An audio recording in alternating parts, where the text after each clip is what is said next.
अमेरिकेतल्या लोकांना माझं चांगलं सांगणं आहे किंवा तुम्ही पडदेशी या तिथून, तो देशच 5-7 वर्ष तरी मला नाही वाटत तो देश ग्रोथ करेल. आपल्या देशामध्ये 110 कोटी लोकांकडे फोन आहेत, 110 कोटी कनेक्शन फोनचे. कशाने ब्लॅक डे काय, म्हणजे मला आश्चर्य वाटतं इतक्या मोठ्या उद्योजकांनी असं आंधळ्यासारखी बॅटिंग करायची आणि स्वतःच विकेट घालवायची. ते योग्य नाहीये. आज साहेब स्वतः देवेंद्र फडणवीस म्हणजे राज्याचे मुख्यमंत्री, मला तर माझा तर विरोध होता या गोष्टीला की ते बुलेटवर जाते.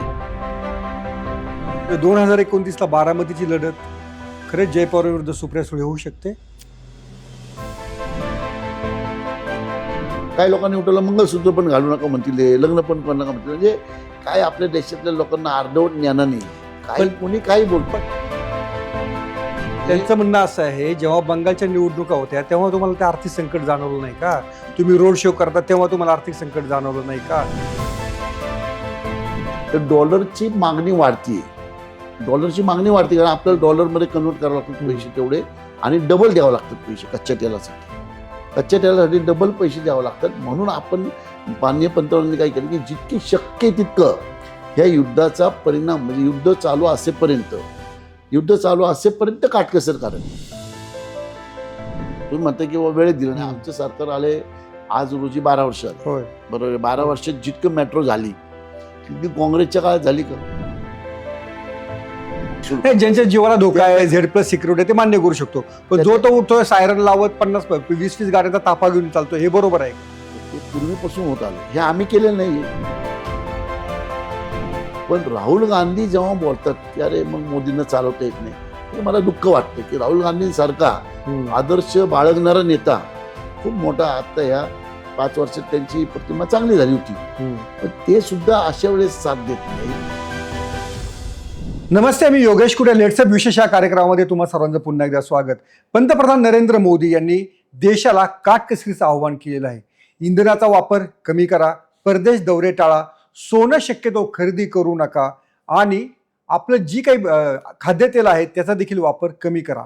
या सगळ्या त्यांच्या आव्हानामुळं देशामध्ये एक प्रकारचं पॅनिक तयार झालं की काय, लोकांमध्ये अस्वस्थता निर्माण झाली की काय, असं वातावरण निर्माण झालेलं आहे. याबाबत नक्की पंतप्रधान नरेंद्र मोदी यांना काय सांगायचं आहे, उद्योजकांवरती काय परिणाम झालेला आहे, याचा पुढच्या काही वर्षभरामध्ये किती ठेच आपल्याला लागू शकते, या साऱ्या बाबींवर विचार करण्यासाठी माझ्यासोबत आहेत एक ज्येष्ठ उद्योगपती, माजी खासदार संजय नाना काकडे. यांचा या विषयातला अभ्यास अतिशय चांगला आहे, गाढा आहे आणि त्यांची याबाबतची काही ठाम मतं आहेत आणि ती मतं जाणून घेण्यासाठीच आज संजय नाना आज आपल्यासोबत आहेत. नाना, तुमचं लेट्सोबत खूप खूप स्वागत. खरोखरच देशामध्ये पॅनिक व्हावं, देशानं काळजी करावी, पुढच्या वर्षभर अगदी काटकसरीने जगावं असं वातावरण आहे का? नाही, असं बिलकुल वातावरण नाही आहे. आपल्या देशामध्ये काहीच प्रॉब्लेम नाही आहे, परंतु आखाती देशामध्ये जे युद्ध चाललं आहे आणि ज्या युद्धाचा आत्तापर्यंतचा जो आलेख बघितला आपण गेले 1.5 महिन्याचा, म्हणजे मागच्या 28 तारखेला युद्ध सुरू झालं होतं, ते आत्तापर्यंत जवळजवळ 40 दिवस झाले, 45 दिवस युद्धाला. त्याचा जो परिणाम पाहता आपल्या देशाने काळजी घ्यावी कशाची, तर त्या देशांवरती ज्या गोष्टी अवलंबून आहेत. आखाती देशाचं युद्ध हे अमेरिका, इस्रायल आणि इराण ह्या तिघांनी आसपासच्या देशांमध्ये जे युद्ध चालू आहे त्या युद्धाचा परिणाम काय असतो की पूर्वीसारखं म्हणजे 2000च्या आधी जो देश होता आपला आणि जग होतं तसं राहिलेलं नाही आहे. एकामेकावर खूप अवलंबून राहिलेले आहेत. आत्ता सध्या आखाती देशांमध्ये इराक असेल, अमेरिका असेल किंवा दुबई, कुवेत, त्या भागात ज्या गोष्टी उत्पन्न होतात ते म्हणजे पेट्रोल, डिझेल, त्याचाच फक्त परिणाम आहे. आता माननीय पंतप्रधानांनी काय सांगितलं, आवाहन केलं की बाबा त्या गोष्टी कमी वापरा. त्याचं कारण काय आहे की आज आपण बघतोय की पेट्रोल 105 रुपये, काय डिझेल 100 रुपये लिटर आहे आपल्या भारतामध्ये. पाकिस्तानमध्ये 400 रुपये, 4 पट आहे.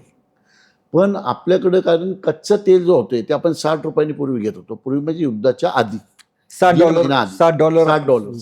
बॅरल घेत होतो आपण. $60 बॅरल म्हणजे 5,500 रुपये, 5,000 रुपयांनी आपण बॅरल घेत होतो. आज तो झाला 10,000 रुपये. 10,000 रुपये झालं म्हणजे आपल्याला एक बॅरल घ्यायला आपले इंडियन 10,000 रुपयाची आपल्याला डॉलर घ्यायचा आणि मग तो द्यायचा. म्हणजे $120 $110 आता कच्चे. तर डॉलरची मागणी वाढतीये. डॉलरची मागणी वाढते कारण आपल्याला डॉलरमध्ये कन्वर्ट करावं लागतात पैसे तेवढे आणि डबल द्यावं लागतात पैसे कच्च्या तेलासाठी. कच्च्या तेलासाठी डबल पैसे द्यावे लागतात. म्हणून आपण माननीय पंतप्रधानांनी काय केलं की जितकी शक्य आहे तितकं ह्या युद्धाचा परिणाम म्हणजे युद्ध चालू असेपर्यंत काटकसर करावी. कारण आता 120 110 120 130 वर पण बॅरल जाऊ शकतो डॉलरवरती जर युद्ध वाढलं तर परिणाम जोपर्यंत आतापर्यंतच्या इतिहासामध्ये आपल्या बघा पहिलं युद्ध असेल महायुद्ध दुसरं महायुद्ध असेल हे महायुद्ध नाही पण युद्ध आहे.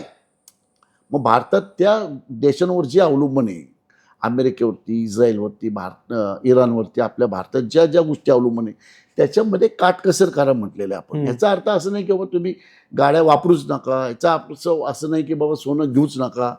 काटकसर करा म्हणजे जे विनाकारण घेऊन घरात पडून ठेवता ते करू नका.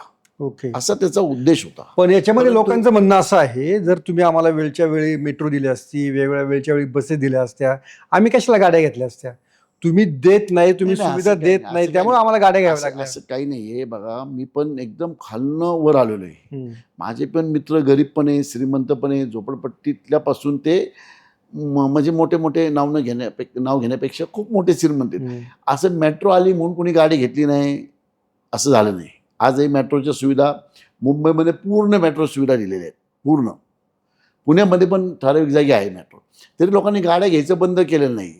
तुम्ही म्हणता की वेळेत दिलं नाही. आमचं सरकार आले आज रोजी 12 वर्ष आले. बरोबर. 12 वर्षात जितकं मेट्रो झाली तितकी काँग्रेसच्या काळात झाली का? महाराष्ट्रातलंच घ्या उदाहरण. मला महाराष्ट्रात जास्त नॉलेज आहे. नागपूर असेल, ठाणे असेल, मुंबई असेल, पुणे असेल, ह्या 4 रिजनमध्ये मेट्रो जेवढ्या धावल्यात ह्या 13 वर्षात 60 वर्षात कधी धावले नाही. 62 वर्ष काँग्रेसचं राज्य होतं देशात. एक शिवसेना आणि पुढंच सोडलं 95 ते 99 आणि 80 ते 82 83 हे 5 वर्ष सोडलं तर काँग्रेसच होतं. 65 वर्ष 60 वर्ष एकही मेट्रो झाली नाही. त्यामुळे आम्ही असे मागं काय झालं याच्याकडे जाण्यापेक्षा मेट्रो किंवा सगळ्या सुविधा आल्या म्हणजे गाड्या घेणं बंद होतं असं काही नाही. ओके, किंवा गाड्या पण त्याचा वापर तरी वाढला पाहिजे. वापर करतातच लोक. तो वापर आता विनाकारण करू नये एवढंच आव्हान केलेलं आहे. परंतु मला आश्चर्य वाटतं. पण लोकांना याच्यामध्ये काय वाटतं की भाजपचे नेते मंडळी फक्त पंतप्रधान सांगितलं म्हणून सांगणार, स्वतः 4 चाकी गाड्या घेऊन फिरणार आणि सर्वसामान्य काटकसर करा, मेट्रो करा अशी भाषण करणार. लोकांना त्याचा चीड आलेली. बरोबर आहे, चीड आली. पण त्या चीड येणं अविचारित चीड आहे. म्हणजे आज बघा आज साहेब स्वतः देवेंद्र फडणवीस म्हणजे राज्याचे मुख्यमंत्री माझा तर विरोध होता या गोष्टीला की ते बुलेटवर जात आहेत. का विरोध आहे तुमचा? कारण देशामध्ये राज्याच्या मुख्यमंत्र्यांनी स्वतः काम करण्यामध्ये वेळ घालवा. स्वतः जितकी जास्तीत जास्त वेळ कामाला आणि त्याला शारीरिक त्रास कमी व्हावं तो म्हणजे त्याचं काम तुझी क्षमता वाढेल.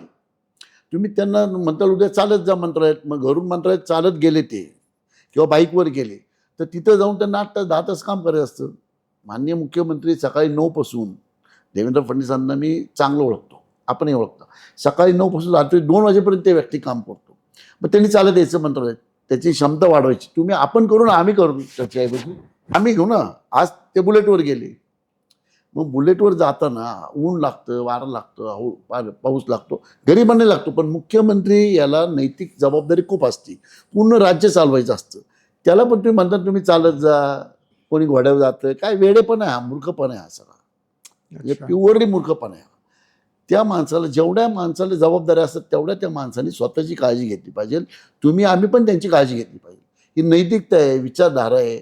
आज राज्य चालवायचं आहे, चष्टामस्की नाही ना. बोलणाऱ्याला काही बोलता येतं. मला आश्चर्य वाटते काँग्रेसचे इकडचे जे काही बिनडोक म्हणायला हरकत नाही, बिनडोक नेते काही बोलू शकतात. तो भाग नाही, मला त्याचं काही वाटत नाही कौतुक. पण राहुल गांधी जेव्हा बोलतात की अरे मग मोदींना चालवता येत नाही, हे मला दुःख वाटतं की राहुल गांधींसारखा आदर्श बाळगणारा नेता खूप मोठा आता ह्या 5 वर्षात त्यांची प्रतिमा चांगली झाली होती. पण ते सुद्धा अशा वेळेस साथ देत नाहीत जेव्हा आखाती देशात युद्ध चालू आहे. ते आपल्या दारापर्यंत नेऊन पोहोचतंय, त्याची झळ आपल्याला पोहोचते. अमेरिकेची या अवस्था झाली, त्यांचं म्हणणं असं आहे, इकॉनॉमी थोडीशी डाऊन होती. त्यांचं म्हणणं असं आहे, जेव्हा बंगालच्या निवडणुका होत्या तेव्हा तुम्हाला ते आर्थिक संकट जाणवलं नाही का? तुम्ही रोड शो करता तेव्हा तुम्हाला आर्थिक संकट जाणवलं नाही का? हा त्यांचा आक्षेपाचा मुद्दा आहे ना. असं नाही, युद्ध बघा, निवडणुका संपणे आणि युद्ध परत होणे एकच टाइम झालेला आहे. असं नाही की निवडणुका होत्या तेव्हा युद्ध. आत्ता ह्या आठवड्याभरामध्ये निवडणुकाचं खूप वाढलंय, आपलं युद्धाचं खूप संकट वाढलंय. काल दुबईवर पण त्यांनी अटॅक केला, तुम्ही सगळे बघताय. म्हणजे सामान्य वर्गाला तिथं युद्ध काय चाललंय हे माहिती नाही, किती स्पीड, म्हणजे कधी त्याची जास्त उघडी हे वाढलंय क्षमता त्याची, ते कुणाला जाणवत नाहीये, माहिती नाहीये. म्हणून तुम्ही नेत्यांनी उलट राहुल गांधींनी असं आव्हान केलं पाहिजे होतं, नरेंद्र मोदी जे बोलतायत ते बरोबर आहे. कुठल्याही पहिल्या असेल दुसऱ्या महायुद्धामध्ये किंवा कुठल्याही देशामध्ये ज्या देशावर आपण अवलंबून ते युद्ध झालं तर त्या देशात युद्धामुळं तिथल्या लोकांच्या म्हणजे पेट्रोलच्या खाणी आहेत त्या उडवण्यात आलेल्या आहेत. म्हणजे उत्पन्न कमी होते पेट्रोलचं तिथं, म्हणून आपल्याला रेट वाढत आहेत. तर तुम्ही काटकसरीने वापरा, एवढंच बोललोय. उलट त्यांनी आव्हान केलं पाहिजे होतं, त्यात त्यांचा मोठेपणा दिसून आला असतं, त्यांचं परिपक्वता दिसून आली असती. म्हणजे मनमोहन सिंगां म्हणजे जवळजवळ नरसिंहराव, राहुल गांधी, सोनिया, इंदिरा गांधींपासून, अटलजी नेहमी सांगायचे, इंदिरा गांधींपासून ते नरसिंहरावपर्यंत किंवा मनमोहन सिंगांपर्यंत विरोधक प्रत्येक वेळेस मदत करते, प्रत्येक वेळेस मदत करायची. मग तुम्ही आता विरोधात आहे. अशा परिस्थितीमध्ये जर का एखादी देशात युद्ध चालू आहे आणि त्याचा परिणाम पेट्रोल डिझेलचे भाव वाढलेत, सोन्याचे डॉलरचे भाव वाढवणे म्हणून सोनं तुम्ही कमी खरेदी करा हे सांगणं देशाच्या नेतृत्वाने प्रत्येक राज्याला किंवा देशाला, तर उलट तुम्ही त्याला उचलून धरलं पाहिजे होतं. तुम्ही म्हणले पाहिजे बरोबर आहे किंवा बाहेरच्या आखाती देशावर आपलं पेट्रोल डिझेल अवलंबून आहे, बाहेरच्या देशावरती आपलं सोनं आयातीचं अवलंबून आहे. मग त्याचा डॉलरचे भाव वाढण्यापेक्षा आपल्या रुपयाचा भाव घटना, डॉलरचा भाव वाटतं की ऑटोमॅटिक डॉलरचा भाव का वाढतोय? कारण पेट्रोल डिझेलची शॉर्टेज आहे, ते महाग घ्यावं लागते आपल्याला. बरोबर. मग त्यावेळेस विरोधकांनी उलट्या सगळ्यांनी मिळून ताकदीनिशी आपल्याला सपोर्ट केला पाहिजे देशाला. पण याच्यामध्ये सगळ्यात जी महत्त्वाची जी गोष्ट आहे, तुम्ही जे सांगताय की आम्ही भाव वाढवले नाही, पण जेव्हा क्रूड ऑइल जेव्हा $7 मिळत होतं तेव्हा कुठं तुम्ही सरकारनं स्वस्त विकलेलं होतं? नाही, तेव्हा कमीच होतं ना. आपल्याकडे काय होतं, आत्ता पण आम्ही तेव्हा सरकारने टॅक्स गोळा केला त्याच्यावर. आता पण आपण 120 रुपयाला घेऊन 110 रुपयाला बॅरल घेऊन पण पेट्रोलचे भाव कुठं वाढवलेत? तीच जळ आपल्या शासनाला बसते, या राज्य शासनाला बसते. ती झळ पण बसू नये. कमी वापरले की आपण कमी डिमांड. पण एक सांगा, जे मंत्र्यांच्या गाड्यांना एवढ्या 20 15 गाड्या कमी केलं ना, त्याची गरज आहे का? नाही, कमी केलं ते. बघा, गरज असती, कारण तो माणसाला जबाबदार व्यक्ती असतो. तो प्रत्येक खात्याचा मंत्री असेल, शिक्षण खात्याचा मंत्री असेल, तुमचं गृह खाते असेल, नगरविकास खाते असेल, महसूल, ज्यांच्या जीवाला धोका आहे, Z+ सिक्युरिटी, ते मान्य करू शकतो. पण जो तो उठतोय सायरन लावत 50-20 गाड्यांचा ताफा घेऊन चालतो, हे बरोबर आहे का? आता ते पूर्वीपासून होत आले, हे आम्ही केलेलं नाहीये. ही प्रत्येक काँग्रेसनीच पाडलेली. ते स्वतंत्र झाल्यापासून काँग्रेसनीच पत्ता पाडली. तरी आदरणीय नरेंद्र मोदी साहेबांच्या ज्या आव्हानांना हे करून आपल्या राज्यातल्या मंत्रिमंडळांनी सगळ्यांनी कमी केले. आत्ता सगळे कमी करतील. असं नाही की बाबा इलेक्शन, पेट्रोल हे युद्धाचं सावट संपलंय, नॉर्मल सगळं झालेलं आहे, त्यानंतर निर्णय घेतील ते मुख्यमंत्री साहेब ठरवतील. परंतु आत्ता हे आदर्श घालून दिले की मुख्यमंत्री साहेब स्वतः बुलेटनी गेले. हे मला तर आवडलं नाही बुलेटनी त्याला, कारण त्यांच्यावर जबाबदारी आहे. त्यांना जितकं तुम्ही जास्त म्हणजे कमी त्रास द्याल, म्हणजे शारीरिक, तेवढं बुद्धीने जास्त काम करू शकतात. बरोबर. तो थकवा, त्यामुळे तो थकवा नको द्यायला. बरोबर आहे. म्हणून उलट त्यांनी गेले, ते आता ते त्यांचा मोठेपण आहे. पण मी असतो तर बाबा मी म्हटलं असतं, मला जर का मी विरोध केला असता या गोष्ट की साहेब तुम्ही गाडीने जा, ओके, बुलेटनी जा. तुम्ही यंदाची उन्हाळी सुट्टी परदेशातली कॅन्सल केली का? मग आम्ही कॅन्सल केली. म्हणजे कोणत्या देशात जाणार होते तुम्ही? आम्ही नेहमी दुबई किंवा सिंगापूरला जातो, पण आत्ता बंद केली. कारण जेव्हा सांगितलं गेलंय मोदी साहेबांनी की प्रवास कमी करा, प्रवास कमी का करा? परत प्रवासाला, कुठल्याही प्रवासाला पेट्रोलच लागतं. म्हणून त्यांनी तर लोकांचे गैरसमज केले की तुम्ही जाऊच नका, मग आम्हाला आता तेल खाऊ नका म्हणले, मग कोण म्हणतो उद्या कपडे घालू नका म्हणणं. म्हणजे काही बुद्धिस्ट लोक असतात ना, पण त्याचा एक काहीही बोलतात. पण त्याचा एक सिरियस मुद्दा त्याच्यामध्ये असा आहे की जर सराफांच्या जे त्यांच्या एकूण मिळकतीवर परिणाम जर झाला तर त्यांच्याकडे जे कामगार आहेत जवळपास 1 कोटी लोक त्या सगळ्या सराफ व्यवसायावरती अवलंबून आहेत. डायमंड सुरत इकडे तिकडे, तर त्यांच्या रोजीरोटीचा प्रश्न निर्माण होऊ शकत नाही का? पण असं त्यांनी काय सांगितलंय की बाबा जे विनाकारण, बघा विनाकारण सोनं घेणारा कोण घेतो? तो घेतो वेड्याच्या अंगुठ्या घेतो, सोन्याची बिस्किटं घेतो. म्हणजे ज्याला झळ पडू नये असं सोनं 70% भारतातले लोक घेतात इन्व्हेस्टमेंट म्हणून. त्याला झळ पडू नये, म्हणजे ज्याची मजुरी शून्य असते. वेड्याच्या अंगठीला मजुरी काही नसती, बिस्किटांना हा, काय बिस्किटाला काय मजुरी. तशा पद्धतीचं सोनं घेऊ नये. ज्या की तुमच्या लग्न आहे, आता मंगळसूत्र लागणार लग्नामध्ये, ते म्हटले का असं मंगळसूत्र पण घालू नका. काय लोकांनी उठवलं मंगळसूत्र पण घालू नका म्हणतील, लग्न पण करू नका म्हणतील. म्हणजे काय आपल्या देशातल्या लोकांना अर्धवट ज्ञानाने काय कोणी काही बोलतो. पण याच्यामुळे सराफ व्यवसायात फार धोका निर्माण होईल असं तुम्हाला वाटत नाही, नाही? मला नाही वाटत काही लोक निर्माण होईल. कारण भारतामध्ये आवश्यकता तेवढे सोनं घेतलं गेलं. आवश्यकता म्हणजे जेवढं आवश्यकता आहे की बाबा मला लग्न आहे, लग्नाला 2 नेकलेस लागतातच, लग्नाला मंगळसूत्र लागतच आहे, लग्नाला नवरी देवीला काही किंवा मानापानाचं असतं आपल्या भारतीय परंपरेनुसार. तेवढं सोनं जरी घेतलं गेलं तेवढं, तरीही त्या सगळ्या गोष्टी व्यवस्थित होतात. फक्त त्यांचं म्हणजे डेड इन्व्हेस्टमेंट म्हणून तुम्ही घेता सोनं, जे नुसतं घरात ठेवून देता, सोन्याचे भाव वाढतील म्हणून घेऊन ठेवता, त्याला ते घेऊ नये असं त्यांनी. पण direct सांगितलं. ऐका बघा, शेअर मार्केट पडतोय, जमिनीच्या भावामध्ये फसवणूक होऊ शकते. मग ज्या भारतीय महिलांना सोनं हे सुरक्षित वाटतंय, गुंतवणूक म्हणून पाहतायत, त्यांनी मोदींच्या आव्हानाला का प्रतिसाद नाही, द्यावा? पण माझ्या माहितीप्रमाणे सोन्याचे भाव वाढण्यापेक्षा बघा आपल्या बँकेमध्ये पण ठेवी चांगले मिळत आहेत, व्याजदर चांगला मिळतो. व्याजदर चांगला. आपल्या भारतामध्ये कमर्शियल असेल, रेसिडेन्शियल असेल, ते जर पैसे तिथं गुंतवले तुम्ही तर भारताचं दळणवळण वाढेल. म्हणजे इन्फ्रास्ट्रक्चरमध्ये जास्त स्टील विकलं जाईल, सिमेंट विकलं जाईल, MSCBची पॉवर निर्मिती करता येईल. घरांमध्ये पैसे गुंतवले, तुम्ही शॉप घेतले, ऑफिसेस घेतले, ते भाड्याने दिले, त्याची एसेंट वाढत वाढत वाढत रिटर्न पण येते. पण तुम्ही म्हणता देश संकट आहे, पण उदय कोटक यांच्यासारखे जे बडे बँकर आहेत ते असं म्हणतायत की डार्क डेज अहेड, म्हणजे पुढे फार मोठा अंधार आहे, इतकी भीषण परिस्थिती होऊ शकते. मला असं वाटत नाही. आता कोटक सारखं आपलं व्यक्तीनं असं हे वाक्य वापरलं, ह्याचं मला आश्चर्य वाटतंय. म्हणजे आज अनेक वेळा ते अशा गोष्टी बोलणारी लोक फेल गेलेली आहेत या देशामध्ये. असं काही नाही, असा अंधार बिंदार नाही. आपल्याला दुबईमध्ये असेल किंवा शारजामध्ये असेल, कुवेतमध्ये असेल किंवा अबुधाबीमध्ये असेल, असा अंधार होऊ शकतो. यवन अमेरिकेमध्ये पण असा अंधार येऊ शकतो. पण आपल्या देशामध्ये अंधार येऊ शकत नाही, कारण आपल्या देशाची लोकसंख्या 150 कोटी. आपलं देशाचं एक स्वयंभू आहे. आपल्याकडे प्रत्येक गोष्टीचा वापर आपल्याला पोट भरेल इतकं आहे. अमेरिका, आपलं भारत असेल किंवा चायना असेल, ह्या देशांना कधी इतकं जसं कोटक म्हणतायत एवढं शक्यच नाही अंधार येणं. म्हणजे येणारा काळ तुम्ही बघाल, मी बघाल आणि कोटक असतील की आपल्या देशामध्ये इतकी परिस्थिती भीषण जसं ते म्हणतायत तसं अशक्य आहे ना, काहीच कारण नाहीये. म्हणजे नाना, तुमचं म्हणणं आहे की उदय कोटक यांचं जे विधान आहे किंवा जे भाकीत आहे ते खरं नाही ठरणार? 100% खरं चालणार नाहीये. मी आपल्याला आजची तारखेवर तुम्ही नोट करून ठेवा की येणाऱ्या 5 वर्षामध्ये हा आखाती युद्धाचा परिणाम गेल्यानंतर हा देश एवढा पुढे जाईल की आपल्या भारताला सोन्यासारखे दिवस येतील. आपण सोन्यासारखे दिवस येतील माझं वाक्य लिहून ठेवा. उदय कोटक हे आजच्या परिस्थितीनुसार काय बोलायचं असतील बोलले असतील, काही त्याच्या मागं काही राजकारण पण असू शकतं. कोणीतरी बोलायला पण सांगितलं असेल, एवढा मोठा उद्योजक असं बोलतो चुकीच्या पद्धतीने, हे मला योग्यच वाटत नाही. हे भारतामध्ये 150 कोटी लोकसंख्या असल्या कारणाने भारत हा स्वयंभू आहे. थोडासा अवलंबून आहे बाहेरच्या देशावरती, पेट्रोल डिझेल ह्या गोष्टीवर, परंतु भारतामध्ये आर्थिक उलाढाल येणाऱ्या 5 वर्ष इतकी मोठी होईल.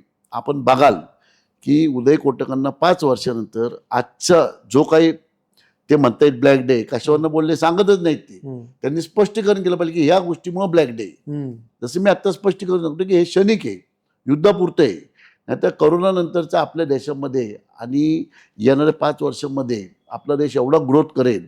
करोनानंतर आपल्या देशात किती फ्लॅट विकले गेले बघा, किती स्टील उत्पन्न झाले बघा, किती डिझेल पेट्रोल आपण वाढलेत, किती गाड्या वाढल्यात, हे तुम्ही बघा ना. दरवर्षी आपल्या देशामध्ये 12% गाड्या, ट्रक असतील, कार असतील, 2 व्हीलर असतील, वाढत आहेत दरवर्षी. जे अमेरिकेला पण जमत नाही 12% वाढवणं, ते आपल्याकडं म्हणजे इतके उत्पन्न, पैसा वाढलाय लोकांकडं, प्रत्येकाकडं. आपल्या देशामध्ये 110 कोटी लोकांकडे फोन आहेत, 110 कोटी कनेक्शन फोनचे. कशाने ब्लॅक डे काय, म्हणजे मला आश्चर्य वाटतं इतक्या मोठ्या उद्योजकांनी असं आंधळ्यासारखी बॅटिंग करायची आणि स्वतःच विकेट घालवायची. ओके. हे योग्य नाहीये. अच्छा. देशाचा अभ्यास करा म्हणून. तुम्ही RTOचे नंबर घ्या, दरवर्षी गाड्या किती वाढतात देशात, मागच्या वर्षी किती वाढल्यात, या वर्षी येणारे किती वाढतील, अशा परिस्थितीत पण. आणि येणाऱ्या 5 वर्षात हा आपला देश खूप चांगल्या स्थितीवर येईल, खूप चांगले दिवस बघेल. आणि ओके. ते तुम्ही आजची माझी तारीख लिहून ठेवा. आणि आजच्यापासून उद्यापर्यंत पण पुढच्या 4 वर्षांमध्ये गाड्या किती विकल्या जातात बघा, घरं किती विकले. ही देशाची इकॉनॉमी कशावर चालती, पॉवर आणि स्टील. ह्याचं गेल्या 5 वर्षात 10 वर्षात उत्पन्न किती वाढले बघा, आणि अजून किती वाढेल ते बघा. म्हणजे काहीतरी घरात बसायचं आणि काहीतरी बोलायचं आणि पब्लिकला व्हायबल करायचं. आता उदय कोटक खूप मोठे, म्हणजे पहिल्या 10 मध्ये आहेत आपल्या देशात. त्यांची संपत्ती जवळजवळ 3.5 कोटी 3 लाख कोटीची. त्या माणसाने असं बोलणं योग्य नाही आहे. खालच्या बॉटम लाईनला जाऊन अभ्यास करावा आणि तो बोलावं. येणाऱ्या 5 वर्षात आपल्याला कळून चुकेल की देश किती प्रगतीपथावर गेलेला आहे. नाण्याचा रिअल इस्टेटवरती काही परिणाम होऊ शकतो का? रिअल इस्टेटमध्ये बघा, आपलं रिअल इस्टेट हे आपल्या देशामध्ये, अख्ख्या देशातल्या 5 राज्यांमध्ये, 5 शहरांमध्ये, राज्य म्हणजे 5 शहरांमध्ये, 5 शहरांमध्ये युरोपवरती अवलंबून आहे काही प्रमाणात. म्हणजे म्हणतो मी आपलं हैदराबाद असेल, बँगलोर असेल, चेन्नई असेल, पुणे आणि नोएडा, म्हणजे दिल्लीकडचा काही भाग आउटसाईडचा, ह्या 5 राज्यांमध्ये IT चे डिमांड खूप होतं. IT ऑफिस स्पेसचं, म्हणजे बाहेरच्या देशातले लोक जे, म्हणजे युरोपचं 70% युरोपमधून ITचं काम येतं आपल्या देशात. म्हणजे तिथल्या कंपनी इथे येतात. युरोप आणि अमेरिका दोन्ही. युरोप, अमेरिका, युरोप 70% काम येतं. त्यातलं नुसतं अमेरिकेकडनं 55%. तर अमेरिकेची इकॉनॉमी डाऊन झालेली. हे असं ट्रम्पनी चालू केलेले उद्योग, आपल्या देशाला वाईट बोलायचं. त्यांच्या देशाची अवस्था एवढी घाणेरडी आहे, त्यांना स्वतःलाच माहिती, म्हणून हे असे उद्योग चालू केलेत त्यांनी. ह्याला पकडून त्याचं काहीतरी ताबा मिळवण्याचा प्रयत्न कर, तेलाच्या खाणींचा, ह्याच्यावर बंधनं टाक, तिथून काहीतरी मिळवायचा प्रयत्न कर. पण हे निष्पन्न, म्हणजे अजून खड्यात जाण्याची लक्षणं आहेत. आज त्यांच्या देशाचं कर्ज बघा, राज्यावर, त्यांच्या देशावरती कर्ज बघा, त्यांच्या देशाचे ॲसेट बघा, 3 पट जास्त कर्ज झालेले. ती अवस्था भारताची झालेली नाही. मग तिथली अवस्था वाईट, देशाची अवस्था वाईट झाली की काही प्रमाणात तिथल्या उद्योजकांची पण वाईट अवस्था होती. अच्छा. त्यामुळे तिथल्या IT कंपन्यांकडे कामच नसतं. त्यामुळे आपल्या भारतामध्ये या 5 शहरांमध्ये ITमुळं जो ग्रोथ होता, 40-50% ITमुळे ग्रोथ आहे. किंवा स्थानिक भरपूर आहे. आता आम्ही फ्लॅट विकतो तर 100% मध्ये 60% फ्लॅट ITचे लोक घेतात आउटसाईडला. बरोबर. नॉर्थ शहरामध्ये इंजवडे असेल, वाकड असेल, खाराडी असेल, तुमचं मगरपट्टा, म्हणजे मगरपट्टा असेल, इथं फक्त 1 कोटीच्या आतले फ्लॅट विकले जातात. ते कोण घेतात? ITचे काम. ते आपल्याकडे 60%. शहरी भागात जिथं 2 कोटीच्या पुढचं आहे, 1.5 कोटी ते 2 कोटी, ह्या ITचे लोक 5% पण नाही आहेत. अच्छा. ते विकले जातात. आता मुंबईत काही इफेक्ट नाही आहे, मुंबईत विकले जातात फ्लॅट. म्हणजे कोटकांनाच माहिती आहे, ते तर मुंबईचे आहेत. मुंबईमध्ये बघा म्हणून काही जास्त परिणाम झाला नाहीये. ओके. तुम्हाला काय वाटतं का, म्हणजे पुण्यामधल्या किंवा महाराष्ट्र रिअल इस्टेटवरती काही परिणाम होईल का? पुण्यामध्ये पुणे, चेन्नई, हैदराबाद, बेंगलोर, दिल्ली, या 5 शहरांमध्ये IT पासून थोडे दिवस, म्हणजे या युद्धाचा परिणाम होईपर्यंत किंवा अमेरिका अनस्टेबिलिटी ठीक होईपर्यंत थोडंसं मंदी येण्याची शक्यता आहे. ओके. 40 आज इथं जो बिल्डर महिन्याला 10 फ्लॅट विकत होते, त्याचे 5 विकले जातील. जो बिल्डर 50 फ्लॅट विकत असेल, त्याचे 25 विकले जातील. एकदम जसं कोटक म्हणता येत तसं काही होणार नाही. आपल्याकडे लोकल बँका असतील. पण ही टेम्पररी फेज आहे. हे टेम्पररी ह्याच्या आधी पण, आणि आमच्या रिअल इस्टेटमध्ये तर दर 7-8 वर्षाला वर खाली होतंच. म्हणजे मी रिअल इस्टेटमध्ये 1987 पासून आहे. 87 म्हणजे 39 वर्ष. 39 वर्षात 5 वेळा मंदी आलेली आहे. तशी ह्यात आली. करोनामध्ये होती. करोना तर बूम झालंच ना, तेव्हा म्हणले सगळं संपलं. आताही मी सांगतो, ही 1 ते 1.5 वर्ष मंदी राहील, कमी प्रमाणात विकले जातील फ्लॅट. पण नंतर 2 वर्षांतर हे युद्ध पण थांबेल, अमेरिकेची पण इकॉनॉमी बऱ्यापैकी सुधारेल अशा अपेक्षा ठेवू. आणि त्यामुळे IT कंपन्या परत येईल, आपल्या देशाची प्रगती होईल आणि 2 वर्षात येणारा पुढच्या भविष्यातला हा खूप चांगला काळ असेल. जसं करोनामध्ये झालं तसं सेम ग्रीप परत होईल. परंतु कोटक म्हणते तसं काही शक्यता नाही. ना आता हे जे दुबईवरती किंवा इथं जे इन्व्हेस्टमेंट ज्या होत होत्या, त्या इन्व्हेस्टमेंटवरती परिणाम होऊन त्याचा फायदा आपल्याला भारताला काय होऊ शकतो का, तिथली अस्थिरता पाहू? आता तिथली असं तर म्हणजे तिथं खूपच अस्थिरता आहे. आता हम्म. माझे 2-3 मित्र तिथं राहतात किंवा दुबईमध्ये असं चाललंय की जी म्हणजे जो फ्लॅट पूर्वी समजा एक 50 लाख दिरहमला मिळवता, 50 लाख दिरहम म्हणजे साधारण इंडियन आपले 13 कोटी झाले. 13 कोटीला जो फ्लॅट मिळवता तो एकदम 5-6 कोटीवर आलाय. निम्म्याने पक्क 60% मार्केट डाऊन झालं असं कळालंय मला, म्हणजे 2-3 म्हटले मला. तर त्यामुळं आपल्या असं होऊ शकतं की आपल्या भारतातली लोक तिथं जे इन्व्हेस्टमेंट करते रिटर्नसाठी भाडे मिळेल किंवा थोडेफार पैसे घेऊन आपण तिथं इन्कम टॅक्स भरलेलेच पैसे नेतात लोक, सेफर साईड म्हणून होईल तर ती थांबलीच. म्हणजे गेले 6 महिने थांबली, युद्धाच्या आधीपासून 2-3 महिन्यापासूनच थांबलेली होती ती, कारण तिकडेही मंदीचं सावट चालूच होतं.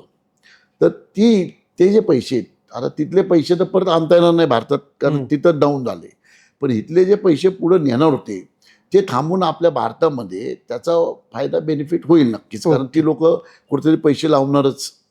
मग ते आपल्या भारतामध्ये इकॉनॉमी रिअल इस्टेटमध्ये त्याचे चांगले दिवस, म्हणजे तेवढा ग्रोथ होईल आपला. मुंबई असेल, पुणे असेल, क्लास 1 सिटीमध्ये, कारण क्लास 1 सिटीचीच लोक दुबईत पैसे लावायचे. आणि जे आखाती देशामध्ये जे भरपूर भारतीय आहेत त्यांच्यासाठी तुमचा काय सल्ला असेल? त्यांनी तिथंच राहावं का भारतात परत यावं की काय करावं तिथली परिस्थिती आता पाहून? मी तर सांगायचं म्हटलं तर आखाती देशामध्ये तिथली स्थानिक लेवलला मला असं कळलं की अबुधाबी असेल, दुबई असेल, तिथल्या लोकांनी सांगितलं बाबा हे युद्ध सावट होईल पण तुम्ही तुमच्या देशात जा. परंतु अमेरिकेतल्या लोकांना माझं चांगलं सांगणं आहे किंवा तुम्ही पड्डीशी या तिथून. तो देशच 5-7 वर्ष तरी मला नाही वाटत तो देश ग्रोथ करेल. आज जर त्यांचं बघितलं कर्ज, देशाचं कर्ज, अमेरिकेत लोकांना तुम्ही सांगता की तुम्ही भारतात परत या? आपले भारतातले लोक जे अमेरिकेत गेलेत, जे बाबा शिक्षणाच्या माध्यमातून असतील, कामाच्या माध्यमातून असतील, त्या लोकांनी त्यांची परिस्थिती समजून, तिथली परिस्थिती समजून जितकं शक्य लवकर होईल तेवढं लवकर देशात यावं असं मी खरोखरच आवाहन करेल. कारण अमेरिकेची परिस्थिती आज अमेरिकेचे लोक सुद्धा सांगतायत तिथली ही वाईट बिकट परिस्थिती की ट्रम्प असेपर्यंत की ट्रम्पच्या नंतर देखील अशी परिस्थिती राहू शकते. आत्ता इकॉनॉमी एवढी ढासळलेली आहे अमेरिकेची की हे जे चाललंय त्या गोष्टी ते सुधारण्यासाठी चालले, पण ते सुधारणं शक्य नाहीये. अशा प्रकारे अमेरिकेला ह्याच्या आधी पण 2-3 वेळा दिवस आले, असं नाही की प्रत्येक देशात चढ उतार असतो, पण त्या देशाच्या म्हणजे स्वतःच्या कॅपिटलपेक्षा कर्ज जास्त आलं. समजा माझं घर आहे, माझं घर ऑफिस, समजा एक माझ्याकडं 100 कोटीची ॲसेट असेल आणि मला जर का त्याच्यावर 400 कोटी कर्ज असेल तर मी तिथल्या लोकांनाच बळीचा बाकरा बनून मी कव्हर करणार, नाही तर कव्हर कसं होणार? मग टॅक्स चालू करतील, मग ॲडिशनल जसं काय GST सारखं काहीतरी देशात त्या लागू करतील, जे पण काय ते लागू करून तिथल्या लोकांनाच पैसे काढूनच त्यांचा हा गॅप भरून निघेल, अन्यथा त्यांचा गॅप भरणं खूप अवघड होईल. ओके, फार मोठं विधान केलं की अमेरिकेतल्या लोकांनी इकडे येणं गरजेचं आहे. खूप गरजेचं आहे. हे अमेरिकेच्या लोकांनाही पटेल. अजून एक 15-20 दिवसांनी बघा तुम्ही, 1 महिन्यानी त्यांनाही पटेल आणि तेही विचार करतील. असा विचार करा की ज्या देशात आपण राहतोय त्या देशाची परिस्थिती काय आहे. देशाची परिस्थिती झाली की इन्व्हेस्टरांची परिस्थिती पण, तिथल्या उद्योगांची परिस्थिती पण थोडी खालावतीच, नाही म्हटलं तरी. बरोबर, त्यावेळेस कळेल त्यांना. नाना, तुम्ही आता एवढं सगळं सांगता, पण तुम्ही काय बचत करणार? मी बचत बघा आता शक्यतो आम्ही सगळ्यांनीच ठरवलंय, भारतीय जनता पक्षाच्या सगळ्याच लोकांनी, मी पण ठरवलंय, जितकं शक्य तितकं पेट्रोल वाचवणे. म्हणजे असं नाही करू शकत की मी चला बाबा मी घरून ऑफिसला चालत येतो किंवा ऑफिसवरनं घरी चालत जातो, हे मी मुळीच करणार नाही. इतकी वाईट परिस्थिती नाही आहे. परंतु वायफट मी साईटवर जायचो आठवड्यातनं 4 वेळा, किंवा फोनवर काम करते मी साईटवर. जो मी इथनं बुगावलं जातो परत येतो, तिथं माझं जाण्या येण्यासाठी 10 लिटर पेट्रोल जातं, ते वाचवण्याचा प्रयत्न करेल मी. दुसऱ्या माझ्या कोंडवे साईटवर जातो, तिथं जाण्याचं मी शक्यतो माझ्या सुपरवायझर इंजिनियर लोकांना सांगेल की शक्यतो जितके तुम्हाला मेट्रोने जाता येईल किंवा इलेक्ट्रॉनिक, आमच्याकडे 3 गाड्या आहेत कंपनीसाठी इलेक्ट्रॉनिक, त्याच वापरतात बऱ्यापैकी स्टाफ माझा. पण ज्यांच्या आहेत त्यांना इलेक्ट्रॉनिक गाड्या आहेत, त्यांनी इलेक्ट्रॉनिक गाड्या वापरा.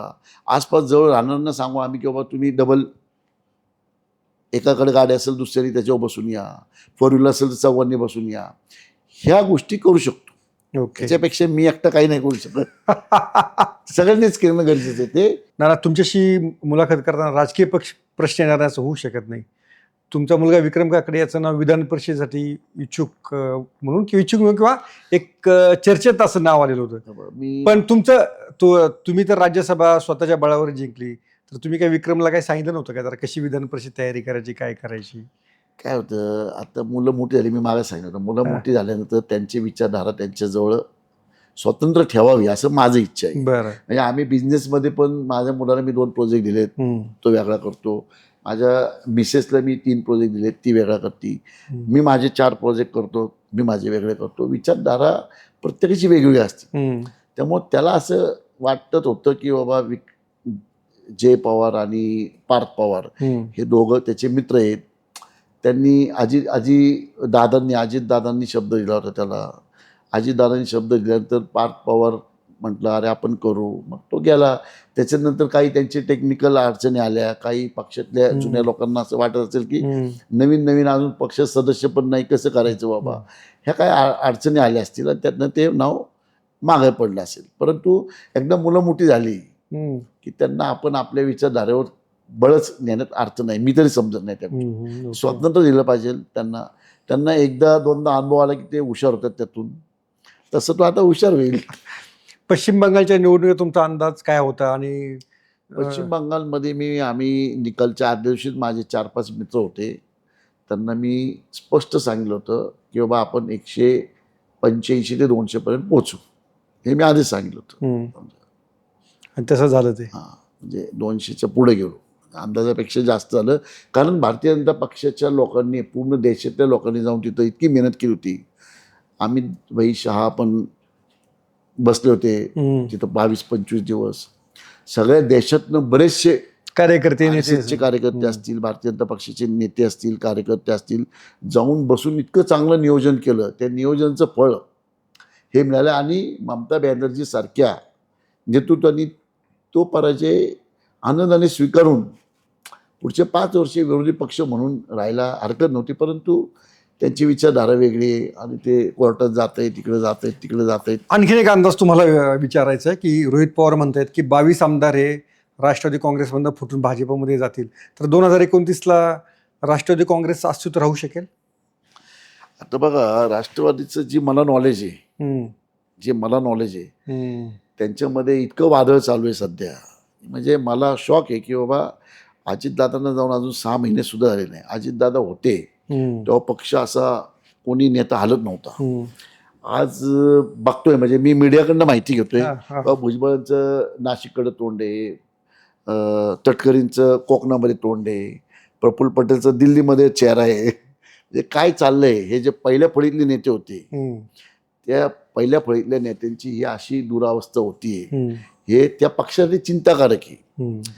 आणि राहिला प्रश्न 2029ला 22 लढतील आमच्याकडनं का 24 लढतील का 30 लढतील, हा अजून 3 वर्षानंतरच आहे. 3.5 वर्षानंतर कदाचित आम्हाला कोणाची गरजच पडणार नाही, आम्ही 288 लढून आम्ही 200 सीट आणू, तसंही होऊ शकतं.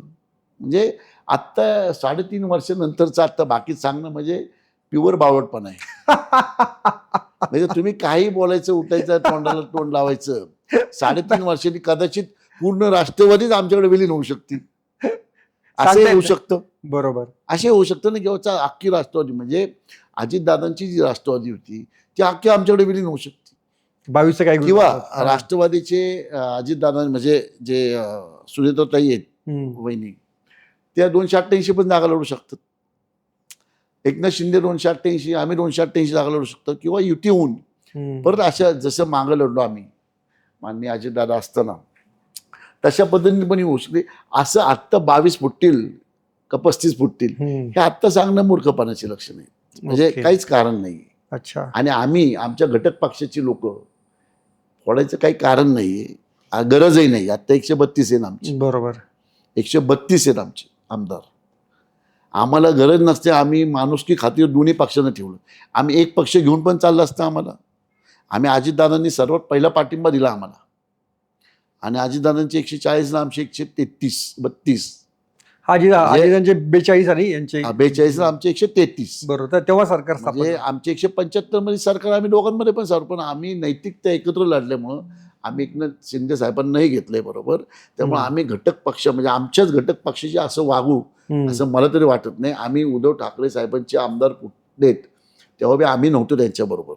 जेव्हा जेव्हा आम्ही उद्धव ठाकरे साहेबांबरोबर होतो पक्षामध्ये, युतीमध्ये, आत्तापर्यंतच्या 35 वर्षाच्या युतीमध्ये मध्ये तोडले त्यांनी 2.5 वर्ष आमच्याबरोबर.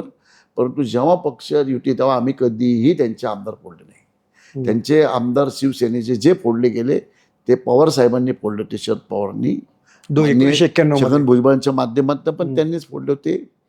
राणे साहेबांनाही पहिलं त्यांनीच पवारांनी बाहेर काढलं होतं. नंतर ते विखे पाटलाच्या माध्यमातून पद व्यवस्थित न मिळाल्यामुळं, म्हणजे मला चांगलं आठवते राणे साहेबांवर 35 आमदार होते. त्याच्यानंतर येताना 13च आले. 13 आल्यामुळे शरद पवार म्हणते तुम्हाला काही गृहमंत्री नारायणराव मिळणार नाही. मग ते विखे पाटलांकडनं अहमद पटेलद्वारा त्यांनी महसूल मंत्री गेले काँग्रेसमध्ये गेले. म्हणजे ते पण फोडण्याचं कारण शिवसेना हे शरद पवारच होते. बरोबर. दोन्ही वेळेस तेच होते. त्यामुळे आमच्याकडे भाजपमध्ये आम्ही कुणाची फोडाफोडीच्या भानगडीत घटक पक्षाची आम्ही नाही फोडणार कधीच आमदार. ओके. आम्ही शिवसेना आमचा घटक पक्ष हे न विसरता आम्ही फोडले नाहीत. त्यांच्यात भांडणं झाली, एकनाथ शिंदेने वेगळा पक्ष काढला.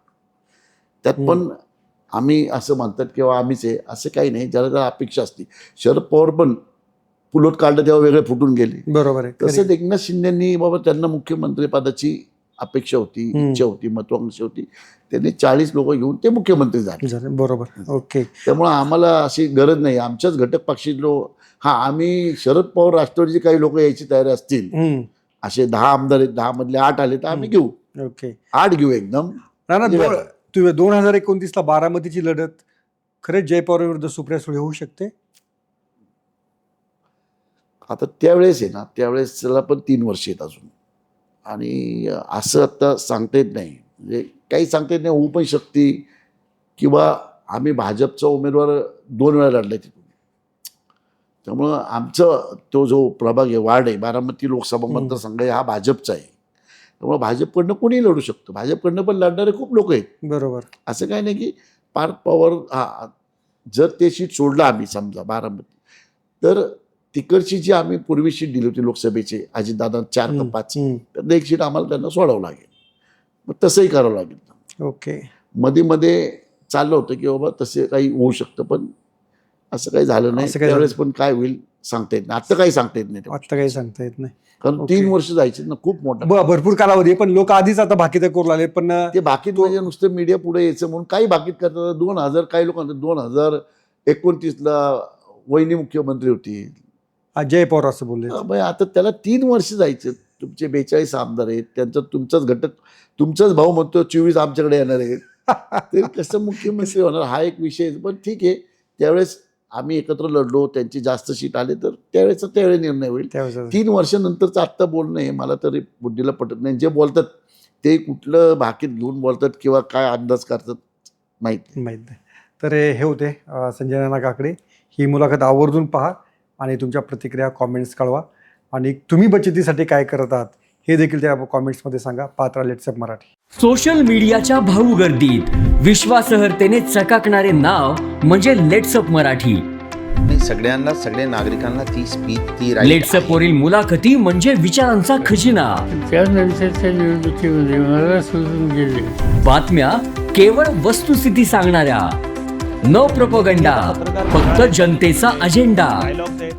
क्योंकि आने वाला कल जाने वाला है, जाने वाला कल आने वाला है. राजकारण, मनोरंजन असो की क्रीडा क्षेत्र, महाराष्ट्राची स्पंदने संवेदनशीलतेने टिपणारे माध्यम म्हणजे लेट्सअप मराठी. जगासोबत एक पाऊल पुढे राहण्यासाठी लेट्सअपचे ॲप, सोशल मीडिया आणि वेबसाईट सोबत कनेक्टेड रहा.